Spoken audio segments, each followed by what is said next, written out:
দেখেছেন ম্যাম কিভাবে আমাদের ঘুম উড়িয়ে নিজে ঘুমাচ্ছে। গোপাল, এসব কি হচ্ছে? সরি ম্যাম, আসলে আমি কালকে নাইট শিফট করেছিলাম তো, এই জন্য আজকে ডিউটি করতে করতে চোখটা লেগে গেছিল। ম্যামের অফিসে গিয়ে টাকা চুরি করোনি তো? আমি কেন চুরি করতে যাব?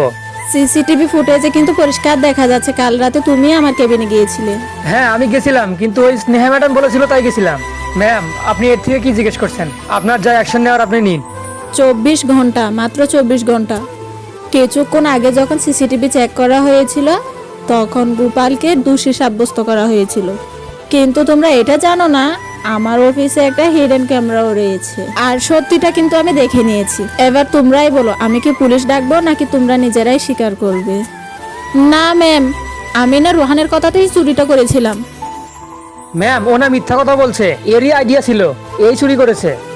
আসলে আমার অফিসে কোনো হিডেন ক্যামেরা নেই, আর আমি অফিসে এই আংটিটা পেয়েছিলাম আর দেখলাম গোপালের পরে তুমি আমার কেবিনে এসেছিলে। আর এই আংটিটা হয়তো তোমারই হবে। হ্যাঁ, আমি তোমাদের বিরুদ্ধে কোনো অ্যাকশন নিলাম না। আর এরপরেও যদি তোমরা এরকম কোনো কাজ করো তাহলে আমার অফিস থেকে বের করতে আমি 1 মিনিটও ভাববো না। যেতে পারো তোমরা এখন।